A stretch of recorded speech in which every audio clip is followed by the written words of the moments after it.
buenas y literarias tardes, querido público de Las Letras Conectan. Hoy estamos en una emisión más de este maravilloso programa donde echamos el chismecito literario. Yo estoy muy feliz, así como todo el equipo de difusión cultural, de tener a un amigo, a alguien de aquí de casa. Tenemos a escritor, poeta, Andrés Solís. ¿Cómo estás, Andrés? Bienvenido. Hola Gustavo, buenas tardes. Un gusto para mí estar en Las Letras Conectan y un gusto para mí estar en CCH nuevamente. Muy bien, ya tenía muchas ganas de venir para acá.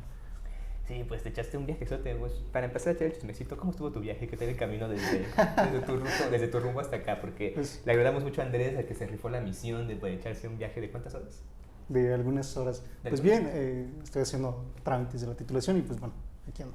Y pues aquí en una escala literaria, pues Andrés nos viene a presentar su libro, ópera prima, si no me equivoco, El pliego del peregrino. Pero pues hablaremos de este libro a profundidad más adelante. Pero antes a mí siempre me gusta ser chismoso, ser metiche y conocer a la persona atrás del libro. Así que pues Andrés, quisiera que nos hablaras un poco de tu génesis literario, cuáles fueron tus lecturas fulminantes que recuerdas con mucha claridad, esas lecturas que te dieron hormiguitas en la espina dorsal cuando fuiste de infancia en la pubertad y que te enamoraron de la literatura. Cuéntanos de ese primer paso lector que diste y que eventualmente te volvió en el escritor que eres ahora. Bueno, creo que mi génesis literario nació por dos elementos. En principio, creo que siempre he estado alimentado del manantial permanente de lo sensorial que me ha dado el paisaje en las zonas en las cuales yo he crecido. Yo nací en Puebla, en la Sierra Norte, y desde muy niño estuve muy cercano a la sombra de los árboles, a los árboles, a los ríos. Y mi infancia transcurrió así, entre barrancas, entre ríos. Y por otro lado, también he vivido en el Valle del Mezquital y ahí me encontré con la luz, con la piedra. Y creo que en principio eso fue lo que fue alimentando mis intereses. Ya mis primeras lecturas se dieron en la primaria. Yo recuerdo haber leído a Rulfo cuando era muy niño, tenía como unos 8 o 9 años, leía Lubina. Y ya en la secundaria me encontré con la poesía de Sabines y más tarde conocí la poesía de Enrique Tocho, que creo que eso es una de las autores que más han marcado mi forma de entender y relacionarme con la poesía. Ay, Enrique Ochoa, ¿sabes? Y claro que pues Rulfo, ¿no? Yo creo que en muchos programas se ha hablado de Rulfo aquí, aparte sé que eres un gran fan de Pedro Páramo. Y pues estas son tus primeras lecturas. Y pues ahora, ¿cómo llega Andrés Solís a ponerse el saco de escritor tal vez? ¿O cómo son esos primeros versos, esas pues primeras aproximaciones a la escritura que tuviste tú? Y supongo que así como pues como tus experiencias sensoriales, Vuela del Valle de Mezquital, influyeron en tu acercamiento pues a la literatura como lector, también eventualmente como escritor, no sé si surge una necesidad de plasmar tu ambiente, una necesidad sensorial, ¿cómo es que empiezas a escribir? ¿Cómo es que tomas la pluma y comienzas a retratar tus primeros versos? Yo creo que los primeros acercamientos que yo tengo con la escritura en principio se dan por imitación. Okay. Y creo que recuerdo que leí 20 poemas y una canción desesperada de Pablo Neruda cuando estaba, cuando estaba en la preparatoria, me parece. Y creo que ese libro me hizo entender como esta necesidad que yo tenía de señalar lo que acontecía pues en mi vida. Y generalmente, bueno, en principio mis intereses por la poesía pues fue por la poesía amorosa, porque era un adolescente y cosas así, pero creo que eso fue dando giros y actualmente pues estoy escribiendo otras temáticas y explorando también otras posibilidades. Pero sí, yo creo que haber leído, eh, pues en principio a Rulfo me inició en la literatura, a Sabines por el gusto por la lectura y a Neruda eh, por estas ganas de escribir, o sea, esta necesidad. Claro, siempre hay pues un gran autor, una gran autora que, pues Enrique Ochoa, Pulpo, etcétera, que pues influyen directamente como que en esta necesidad, casi en estas ganas de escribir que se vuelve pues como algo medular para quienes se dedican a esta actividad creativa. Y también me gustaría que nos hablaras un poco, ya que pues hicimos un pequeño flashback hacia, pues no sé si fue tu infancia o adolescencia más o menos donde pasó esto, ¿verdad? Sí. En el Valle de Mezquital, pues ahora también me gustaría que nos hablaras un poco de tu proceso creativo, porque muchas veces se piensa que pues, escribir tiene técnicas como que de manual casi casi. Hay manuales de escritura poéticas, etcétera, pero esto tal vez puede ser una guía. Sin embargo, yo soy de la idea que cada escritor, cada escritora crea su proceso creativo, un método personal tal vez, que tiene que ver con experiencias sensoriales, emocionales, psicológicas, una manera propia de acercarte a la literatura y relacionarla con la vida. En tu caso, ¿cómo son estos procesos? ¿Cómo es que tú te sientas y comienzas a crear tu poesía? ¿Y cómo se relaciona tal vez con un proceso de vida? Yo creo que, no sé si tenga como tal un método definido, pero creo que sí tengo ciertas condiciones que me permiten escribir.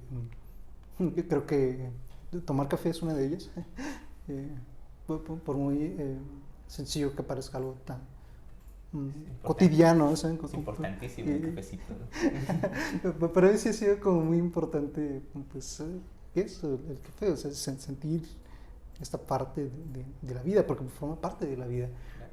Y también, pues, evidentemente, pues está la lectura. Generalmente yo hago algo que recomendaba José Ángel Valente, un poeta español a quien admiro mucho, y él decía que era importante convivir con los poemas antes de ser escritos. Entonces yo hago eso, pensar los poemas tiempo antes y después llegar a materializarlos.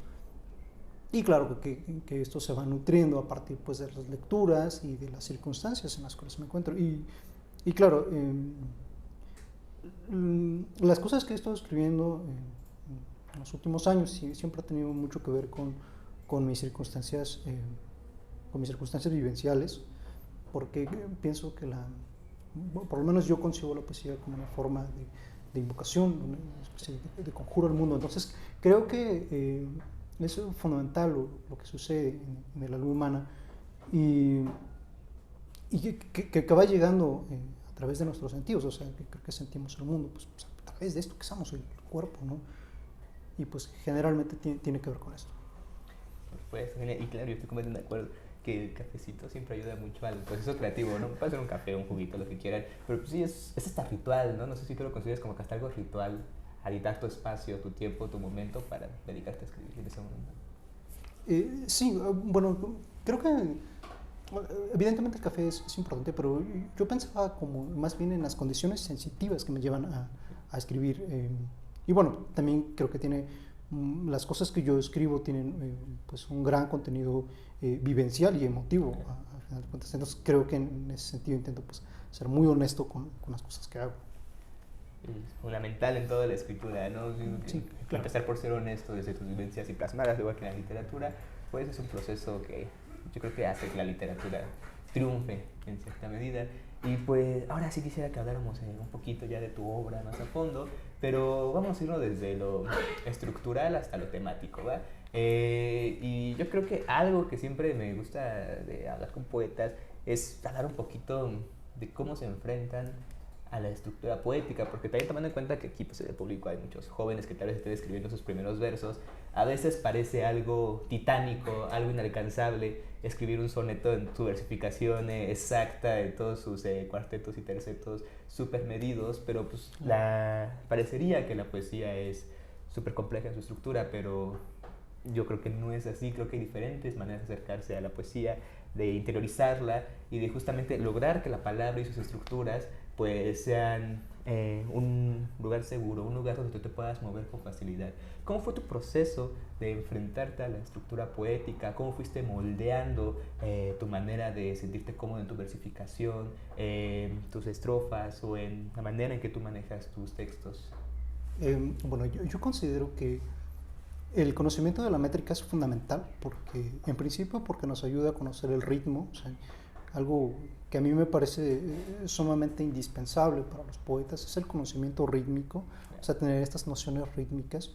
Y en cuanto a los sistemas de versificación, creo que el mismo poema va exigiendo como cierta estructura y uno se va dando cuenta de los requerimientos en cuanto a los trazos que necesita el mismo poema para que tenga un ritmo adecuado, para que tenga una pues, estructura estética y para que tenga una secuencia también, claro. Y por lo menos yo recomiendo, tengo por ahí un par de alumnas que están comenzando a escribir poesía. Y yo sí recomiendo pues el conocimiento de la métrica, sobre todo para eso, porque brinda de pronto pues una serie de herramientas. Es como estar en un taller de carpintería. De pronto uno está trabajando la madera, pero tiene las herramientas ahí, y aunque no las utilice, uno sabe que están ahí. Entonces creo que este conocimiento nos permite eso, o sea, acercarse a estos pues elementos literarios que son importantes. Y creo que también este conocimiento permite tener pues una visión, no sé si más profunda pues sea la palabra, pero sí llegar como con otra visión a enfrentarse a otras lecturas. O sea, y pues creo que en general sería como lo que yo pienso al respecto. Claro, es como entrar a las entrañas de la literatura. Y si vemos la literatura como un juego, yo creo que pues quien conoce mejor las reglas sabe romperlas más chido, o sabe subvertirlas para ser más libre dentro de ese propio juego. Y aparte me llama mucho la atención que hablas de la carpintería. No es la primera vez que se compara la literatura con la carpintería en este programa. Y eso me hace pensar, querido público de Letras Conectan, que los escritores también podrían ser unos carpinteros. Deberías intentarte hacer una silla un día. Y pues bueno, pues ya que te gusta pues este momento valeroso del programa, ahora sí vamos a hablar del epílogo del peregrino. Y pues así como hace un rato nos hablaste de tu génesis literario, Andrés Solís, con esas lecturas de Juan Rulfo, Enrique Ochoa y este proceso creativo, ahora quisiera que nos hablaras pues cómo se comienza a gestar este libro. Todos los libros para el creador pues tienen una historia, un proceso, y me parece, me habías comentado tú en algún momento que este libro tomó pues sus años de ser confeccionado, y es la ópera prima aparte, que pues la ópera prima yo siento que es la que tiene como que pues esa densidad, ese reto, ese como que viaje pues de inauguración hacia publicar el primer libro. ¿Cómo fue ese viaje tuyo, Andrés Solís, de comenzar a escribir este libro y llegar hasta el último verso? Bueno, curiosamente el primer poema que compone este libro lo escribí en el autobús. Estaba viajando de la Ciudad de México a Querétaro ya tiene algunos años. Y pues yo estaba leyendo a Ezra Pound en ese entonces. Estaba leyendo los cantos de Ezra Pound, y recuerdo la primera escena en la que pues en la que llegan están los navegantes moviéndose. Entonces de eso nació, creo que el primer verso. Pero después me di cuenta que ese primer verso podía tener pues esta idea del viaje, y a mí me interesaba más un viaje que tuviera que ver con el camino. Y es un libro que yo escribí en distintas partes del país. La escribí aquí en la Ciudad de México. Una parte la escribí en la Biblioteca Central de la UNAM, otra parte en Hidalgo, en la facultad. Hubo algunos textos que escribí en clases. Había unas clases que no me gustaban, entonces me dedicaba a escribir poesía. En vez de dibujar a la maestra y caricaturizarla, tú le echabas unos versos, ¿no? Y escribí justamente eso. Escribí una parte del libro en algunas clases. Y ojalá que no den el programa. Pongan atención en sus clases o escriban poesía. Sí, es cierto, pongan atención, no hagan eso. Pero sí, pues sí, creo que fue escrito en varios lugares, y justamente tiene con esta idea del viaje. Sí, y por algo es el epílogo del peregrino, ¿no? Y pues, ¿te parece si ahondamos un poquito con esto del peregrino tras un pequeño bloque de lectura de poesía en voz alta?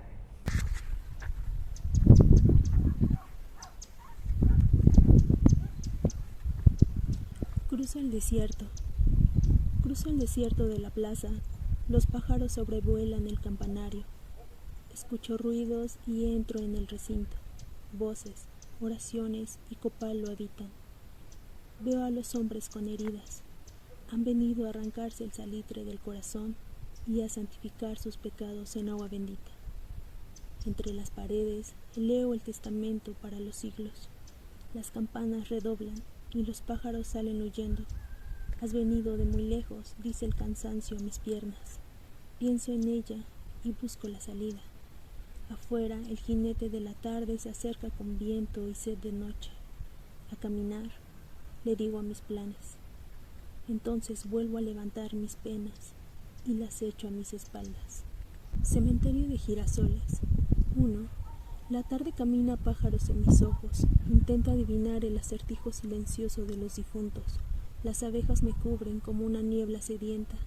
Mis piernas se mueven en este cementerio de girasoles. 2. Un árbol corcovado y seco anida un futuro de ceniza, humo y lágrimas, murmura la tristeza de mi sombra. El remordimiento es una efigie que se derrumba en el páramo de mis latidos. Llevo espinas en la mirada, un canario vuela en el horizonte de mis memorias. 3. En este poblado están cerradas las puertas. Lo que fueron hombres ahora son hilos con los que se tejen historias. Estos girasoles seguirán vivos mientras existan lágrimas que busquen sus raíces. Lugares. Y cuéntanos, en el contenido de este libro, en tu poesía, ¿qué importancia tiene la idea del viaje y la figura del peregrino? Claro, porque es el hilo conductor del libro.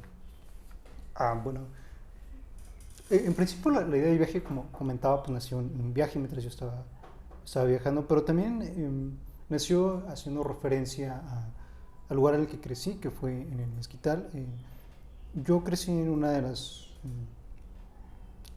crecí en el eje neovolcánico, en el Valle del Mezquital, que es la puerta a la Sierra Madre Oriental, y es una de las cordilleras más áridas del Mezquital. Entonces las montañas son muy grandes y es un lugar donde se camina mucho. Entonces el caminar, el estar en contacto con el camino fue algo de lo cual yo he tenido la experiencia, pues, una gran parte de mi vida, y también tenía pues esta necesidad de manifestarlo, o sea, y pensar el peregrinaje como un movimiento, pero también la vida misma como un peregrinar, y justamente de ahí tiene que ver pues un poco la influencia de San Agustín de Hipona, un filósofo cristiano que yo he trabajado un poco, y él pensaba también que la vida humana es un peregrinaje en este transitar. Entonces, pues justamente la idea del peregrino tiene pues esta idea del atravesar sí los caminos, pero también la vida misma, y este padecimiento del mundo a través del camino, y lo que vamos experimentando en nuestra vida cotidiana en cuanto a las experiencias sensitivas y a las experiencias emocionales y demás, y de todo lo que nos hace ser seres humanos. Claro, y me gusta mucho esto que comentas, ¿no? Que pues el peregrinaje, el viaje mismo es la propia vida, ¿no? Hasta el paso del tiempo, ¿no? A veces ese viaje pues no es recto, no es una sendera, sino es la misma manera en que puedes entender el tiempo. Continuamos, tuvimos un pequeño problema técnico, un avión que pasó, pero reestructuro la pregunta, Andrés.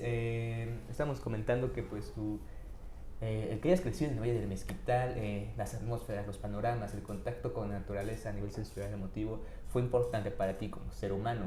Y hay escritores en que justamente el lugar donde crecen, los ambientes con los que tienen contacto son súper relevantes. Yo pensé en Rulfo, ¿no? que creció en Guanajuato. Los paisajes que tenía a la mano se notan mucho en su obra, ¿no? Pedro Páramo, que lo llama. Y a veces estas atmósferas, estos panoramas, se vuelven un pretexto literario, ¿no? Lo que motiva a hacer literatura. En el caso de tu poesía, ¿cómo es que el Valle de Mezquital se vuelve objeto poético a través de todo eso que lo compone, que es importante para ti? Pensando en un ejercicio tal vez de observación, por ejemplo. Respecto al contenido de la topografía dentro de mi poesía, pues creo que sí ha estado presente. En este libro pues están estas referencias por la luz, por la piedra, por la sed, por ciertos elementos propios de las zonas en las que crecí. Y bueno, aunque mis intereses, por lo menos dentro de la poesía actualmente, pues no necesariamente tiene estas referencias. Ahora estoy explorando pues otras posibilidades, abordando otras temáticas, y aunque sí es importante, pues tampoco es un lugar en el que esté detenido, o sea, en el que tenga tanta recurrencia, sino que más bien quizá de manera implícita haya como ciertos elementos, pero tampoco es mi intención, o sea, que sea el eje temático de las cosas que escribo y de las cosas que pienso. Y pues creo que con eso respondo a tu pregunta. Sí, es como pues, una influencia, pero como tú dices, no es el eje absoluto, definitivo de tu poesía. Y yo leer el libro, por ejemplo, también pensando en todo ese referencia a la naturaleza que hay en el libro, y esta idea del viaje y su relación con la vida, también algo que noto bastante es que hay una preocupación por lo espiritual en tu libro, ¿no? O sea, siento que hay una constante preocupación pues, el espíritu, por el contacto que tenemos con nuestro entorno, a partir, pues, tal vez algo, como dices, algo más sensorial, algo que pues, trasciende de lo físico. ¿Cómo aterrizas este tema? Por ejemplo, tú que estudias profundamente a San Agustín, supongo que también tiene que ver por ahí un poco esa forma de pensamiento aquí en lo que tú retratas en tu poesía. Bueno, creo que una de las influencias que tuve o he tenido pues muy marcadas está en la poesía mística, sobre todo San Juan de la Cruz, Santa Teresa de Ávila, y también me han interesado otras poesías, bueno, otras poesías místicas, no necesariamente la cristiana, como la poesía de Afis, por ejemplo, es un poeta que me gusta mucho, y he estado leyendo también, bueno, estuve leyendo hace algunos años y releyendo actualmente a Eckhart, un maestro Eckhart, y creo que este encuentro, también me parece muy interesante cómo se piensa este encuentro entre el alma humana y lo divino, o sea, más allá de las percepciones, o sea, más allá de las concepciones teológicas y demás, pensar el hecho de que no solo somos materialidad y no solo somos cuerpos, sino que hay algo más, hay algo inacible que se nos presenta y que está aquí, y que además pues es algo que ha estado dentro de la preocupación de la vida del ser humano desde hace siglos, ¿no? Y pues sí, yo creo que es algo que me sigue preocupando y que me causa mucho interés además explorar. Y pues creo que es algo que se ha hecho a través de la poesía y actualmente he estado teniendo lecturas también al respecto desde la filosofía. Ok, entonces también pues tú crees también que, por ejemplo, pues tú estudiaste filosofía, eres escritor y también te dedicas a la filosofía. En ese aspecto, para ti la literatura, ¿no? Tu poesía es un vehículo para el pensamiento filosófico. ¿Qué pregunta tan compleja?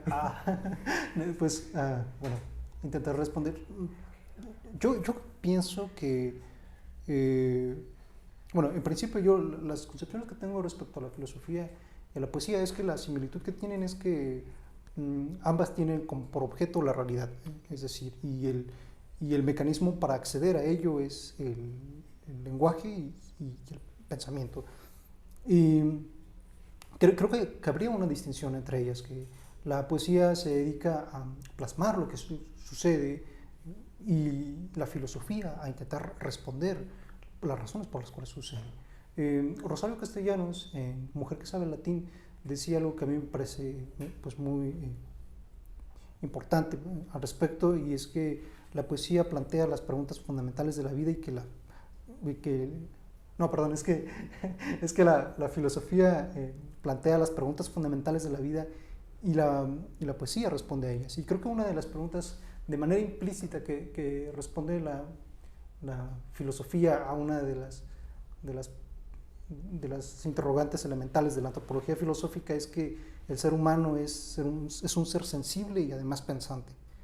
Y pues creo que con eso espero haber respondido, porque es muy complejo. Sí, pero no, me puse muy etéreo con esa pregunta, ¿verdad?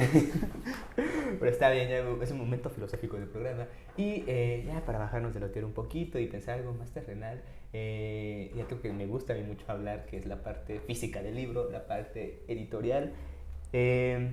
Hablemos un poco ahora de ese otro proceso de tu libro, porque este fue un libro que se publicó gracias a un concurso, ¿no es así?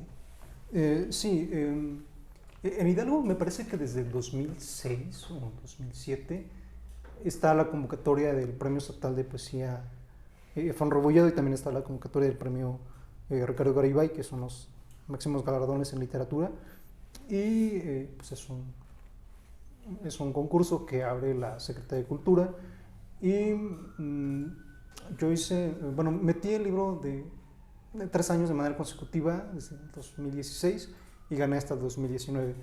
Y respecto al proceso editorial, pues yo no tuve tanto, no tuve tanta participación, porque pues todo el proceso lo hicieron más bien los editores de la Secretaría de Cultura. Entonces lo que a mí me pidieron fue mandarles el archivo, y después pues técnicamente después me mandaron ya el libro con la portada, bueno, ya la muestra del libro electrónico, y pues no tuve como tanta injerencia en el proceso editorial. Los sollozos de Inés de Castro. El ejército de la noche ha sitiado el pueblo. Los sollozos de Inés de Castro atraviesan la niebla. Su voz cruza oídos. Inés es una cruz rota, ya caído al suelo de los siglos. Alguien dice, busco la voz y solo encuentro silencio y vacío. Afuera las lechuzas chillan, mientras los perros invisibles ladran el fragmento de luna que asoma el rostro por momentos. Otra vez vuelven los lamentos de la niebla, mientras suenan cascos por la calle. Entonces, alguien toca 7 veces a mi puerta. Una silueta se cuela por la rendija. Ha dejado un recado. Toma otro rumbo, toma otro rumbo. Despierto. La luz del miedo queda prendida. El fantasma de Inés sigue rondando estos lugares, me dicen a la mañana siguiente. Mascullo un salmo y pienso, la muerte es una piedra que alguna vez se encontrará en mis pasos. Camino a Santiago. El ángel del mediodía arranca chispas en el vasto territorio de la claridad. Mis pies desnudos escurren himnos de sangre mientras ando en desiertos que debo cruzar camino a Santiago. La dama de la sed besa mis labios. Entonces me detengo un poco para arrancarle un último suspiro a la ánfora. Seco el ritmo de las piedras que cuecen el ombligo de este miércoles, donde la arboladura es discurso escrito en abandono. Bajo mis párpados oigo la voz del cansancio dando 2 pasos anticipándose a mis huellas. El cenit comienza a descender y queda atrás como un montón de piedras y sombra. Me detengo otra vez, miro el cielo, me limpio las ganas que me escurren en la frente, me pregunto por la vereda correcta, mientras saco la brújula de la esperanza guardada en la mochila. Rumbo a Santiago, digo a mi cruz y a mi hombro herido. Persigo un verso que corte el miedo de raíz. Con el corazón infestado de miedos, sigo cuando de pronto una parvada de campanadas suena. Estoy cerca, lo sé porque puedo ver el humo de las chimeneas, pero debo cambiar el rumbo. Es otro el camino. Ya que ya hablamos de parte de 3 intentos, me parece esto relevante porque tú lo sabrás, ¿no? Gran parte de ser escritor joven, escritor independiente, es estar tocando puertas, es estar concursando una y otra vez hasta que pues salgan productos como este gran libro, ¿no? Y también pues bajo este tenor me gustaría cómo fue para ti tras estos intentos, tras los años que trabajaste este libro, tenerlo por fin entre tus manos y cómo sientes el resultado final. ¿Qué relación tienes con tu libro, Andrés? Es que como un poco extraño, o sea, de pensar en el libro, porque pues, siempre había estado como en mi mente. O sea, yo tenía el libro pues estructurado de una manera, o imaginaba que debía estar estructurado de una manera, pero yo cuando lo comencé a materializar y empezó a unir los textos y a componer pues el libro que fue a concursar al principio y después se fue modificando, creo que cambió un poco, bueno, que creo que cambió más bien pues una gran parte de la estructura de los textos, porque se fueron trabajando, intenté pulirlos, irlos puliendo, y es como también como un poco extraño, o sea, que esté físicamente, por lo menos a mí fue como un poco raro pensarlo, porque siempre pensaba la poesía que yo escribía como algo que pues era solo para mí, y ya cuando salió pues ya fue como una relación distinta con mis lectores, porque ahora puedo decir que sí tengo algunos lectores, pocos, pero tengo. Y pues ha sido una experiencia grata también, pues interesante, porque yo no conocía cómo se daban ese tipo de procesos, y pues ya creo que ha sido pues una experiencia grata. Por supuesto, sí, tú sí quieres tu libro, la verdad. Y pues justamente ahora que... Chistazo. Ahora que mencionas el papel del lector y que descubres esos primeros lectores, a ti como escritor, tras todos estos procesos que nos comentas, ¿qué papel adquiere el lector pues en tu manera de ver la escritura? Porque es súper relevante, ¿no? A veces pensar que hay alguien al otro lado de la página, en cómo va a llegar tu poesía hacia ellos. Para ti, ¿cómo es el pensar que hay un lector allá detrás de este libro? Bueno, pues Me parece como interesante porque me han hecho descubrir cosas que yo nunca había pensado o no sabía que estaban ahí. Hace como, no sé, unas 2 o 3 semanas me escribió una chica que leyó mi libro. Ella estudia letras en Nuevo León, me parece que es en la Universidad Autónoma de Nuevo León. Y pues me estaba contando una experiencia de libro que yo no, pues de pronto no tenía como presente hasta que me enfrento pues como a esa mirada de las otras personas, en este caso de lectores. Y es una experiencia que pues es agradable e interesante, porque por lo menos a mí como poeta me han hecho descubrir ciertas cosas y ciertos patrones también que yo no sabía que tenía algunos patrones en mi composición. Entonces es como extraño y grato a su vez. Sí, es como pues verte un espejo a veces, ¿no? Como que ver esos detalles que es súper interesante, ¿no? A veces, no sé si te sentías tú fieramente escudado bajo el poder del verso, de pues, la voz lírica, y de repente llega alguien y comienza a identificar esas cosas. Digo, o sea, algo sumamente interesante. Y pues, en su ópera prima, ya tiene pues un tiempo que salió, ¿cuánto? 2 años aproximadamente. El año pasado, de hecho, bueno, me lo entregaron en junio del año pasado.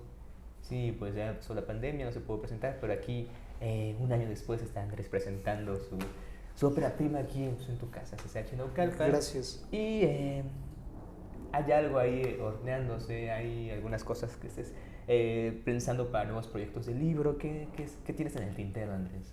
Pues bueno, ahorita estoy experimentando con el verso de largo aliento, he estado experimentando también con el verso blanco, con la prosa poética, y me estoy aventurando a escribir sobre ciertas temáticas que hace algunos años pues no eran como relevantes para mí, que ahora sí, o sea, que ahora me interpelan. He estado escribiendo sobre algunas cosas sobre la muerte, sobre el proceso de luto, sobre la pérdida, y pues ya en general es lo que estoy haciendo. Explorando otros temas, explorando otras estructuras, que es pues el destino inevitable de todo escritor, todo artista.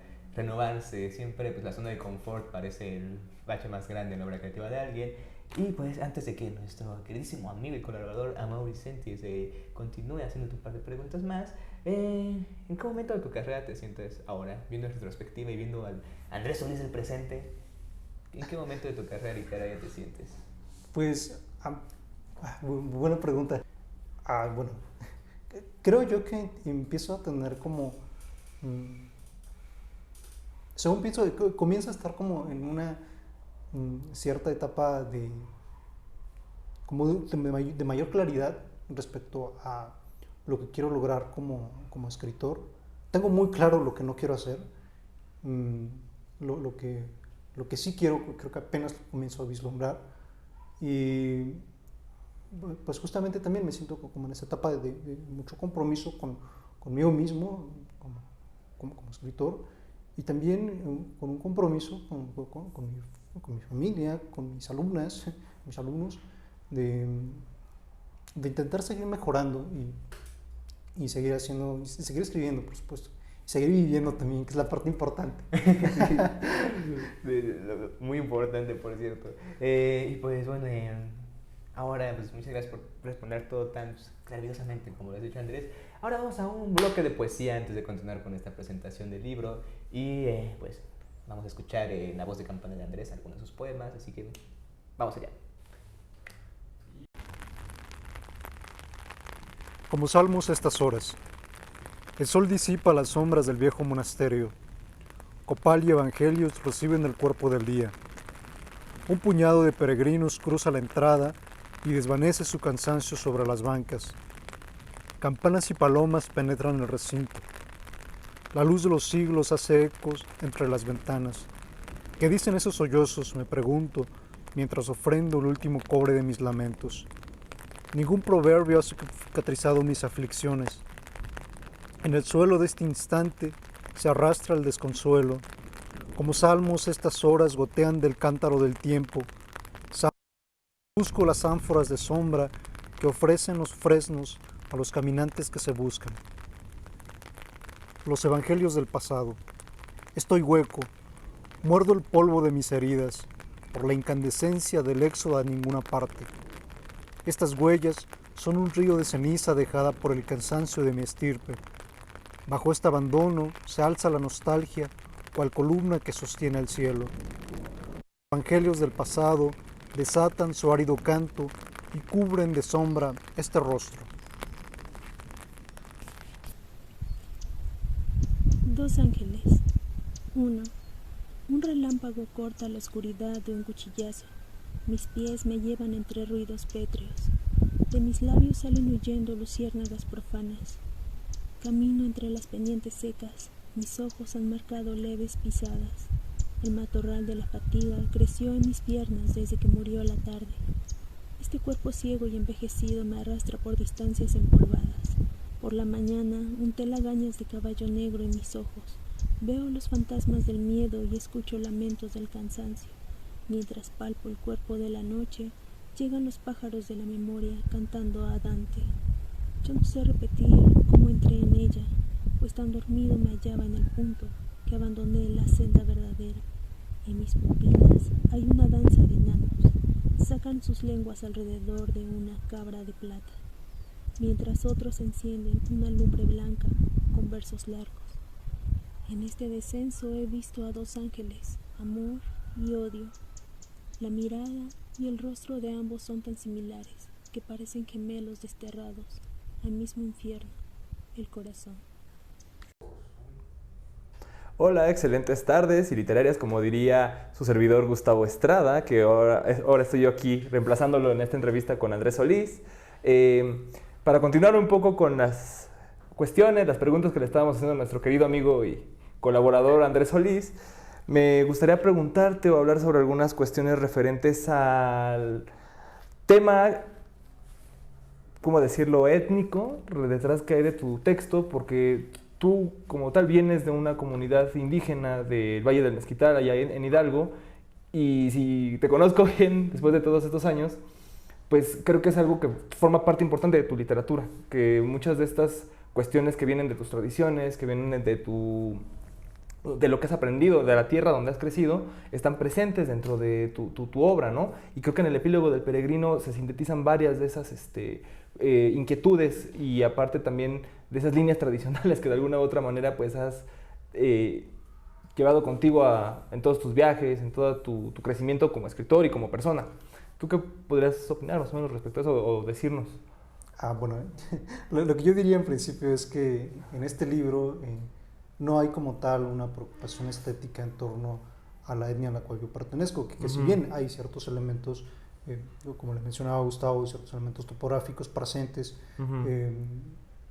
del libro, con ciertas referencias al paisaje en el que crecí, de manera muy intencional yo quise que la estética fuese un poco alejada. Y creo que de cierta manera sí está como la influencia del mito de la creación Notomí, que recopila mi amigo Francisco Luna Tavera, en paz descanse, pero estoy pues alejado también de eso, o sea, y no porque no sea importante para mí, sino que más bien desde que yo pensé el libro, o específicamente desde que yo pensé este libro, sí quería que tuviera como pues otras referencias, y por eso están las referencias por Agustín, por Enriqueta Ochoa, por López Velarde, y ciertos elementos también propios de la filosofía cristiana,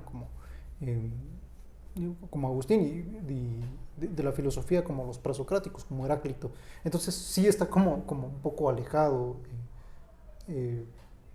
del imaginario y de la cosmovisión de mi etnia, y que yo quise que fuese así. Ahora sí estoy escribiendo otras cosas que tienen que ver ya con estas preocupaciones. Claro.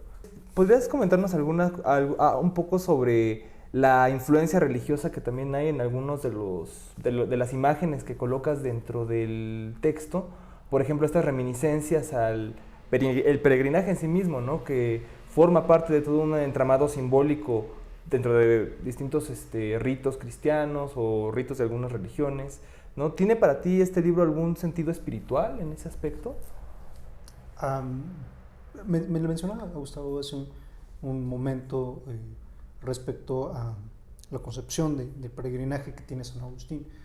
Y justamente el libro pues tiene pues estas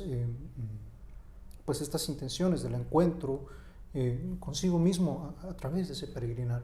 Y creo que los seres humanos nos encontramos con nosotros mismos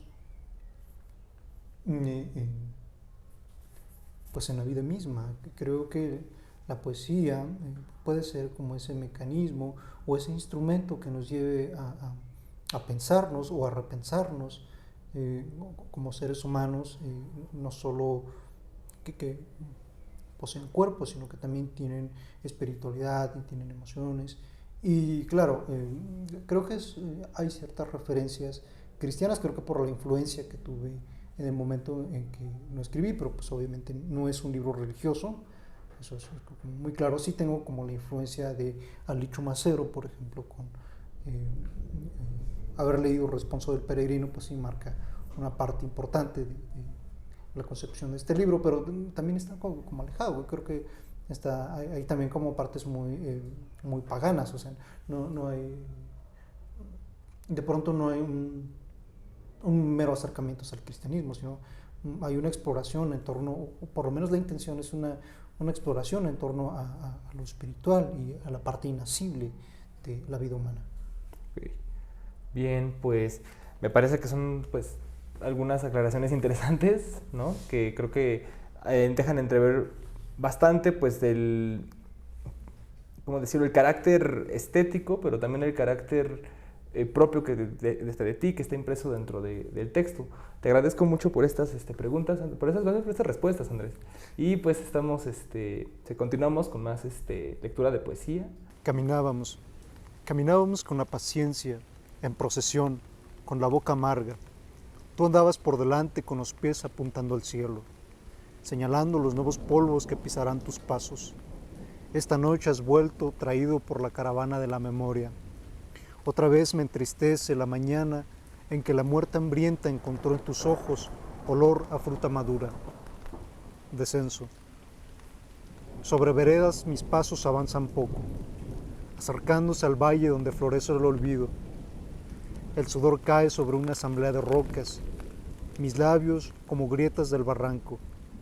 El eco petrifica mi voz y vuelve como bandada de murciélagos, desciendo a las profundidades de mi corazón, ahí donde el miedo ha levantado una capilla.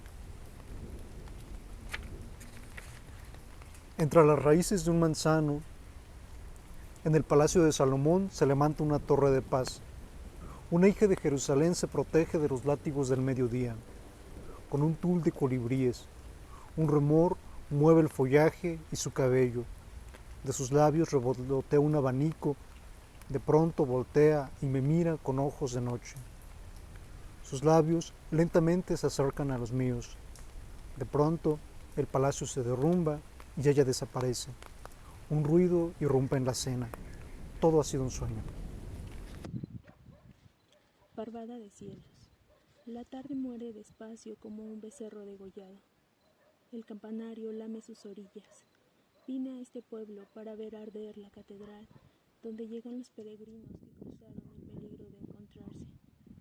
¿Qué son los caminos sino las certidumbres del polvo? Y montones de piedras donde yace el cadáver del cansancio. Todo viaje comienza en las entrañas de uno mismo. En estas palabras hallé el epílogo del peregrino, tejido con hilos negros, y con ese harapo me he cubierto la espalda. Estoy bajo esta parvada de cielos, voy descrucificando mis memorias. Muy pronto he de encontrarme. Camino a Santiago. El ángel del mediodía arranca chispas en el vasto territorio de la claridad. Mis pies desnudos escurren himnos de sangre, mientras ando en desiertos que debo cruzar camino a Santiago. La dama de la sed besa mis labios. Entonces me detengo un poco para arrancarle un último suspiro a la ánfora. Seco el ritmo de las piedras que cuecen el ombligo de este miércoles, donde la arboladura es discurso escrito en abandono. Bajo mis párpados oigo la voz del cansancio, dando 2 pasos anticipándose a mis huellas. El cenit comienza a descender y queda atrás como un montón de piedras y sombra. Me detengo otra vez, miro el cielo, me limpio las ganas que me escurren de la frente, me pregunto por la vereda correcta, mientras saco la brújula de la esperanza guardada en la mochila. Rumbo a Santiago. Digo a mi cruz y a mi hombro herido, persigo un verso que corte el miedo de raíz. Con el corazón infestado de miedos, sigo, cuando de pronto una parvada de campanadas suena. Estoy cerca, lo sé, porque puedo ver el humo de las chimeneas, pero debo cambiar el rumbo. Es otro el camino. Son poemas del libro El epílogo del peregrino, del poeta y filósofo Andrés Solís, Premio Estatal de Poesía Efrén Rebolledo 2019.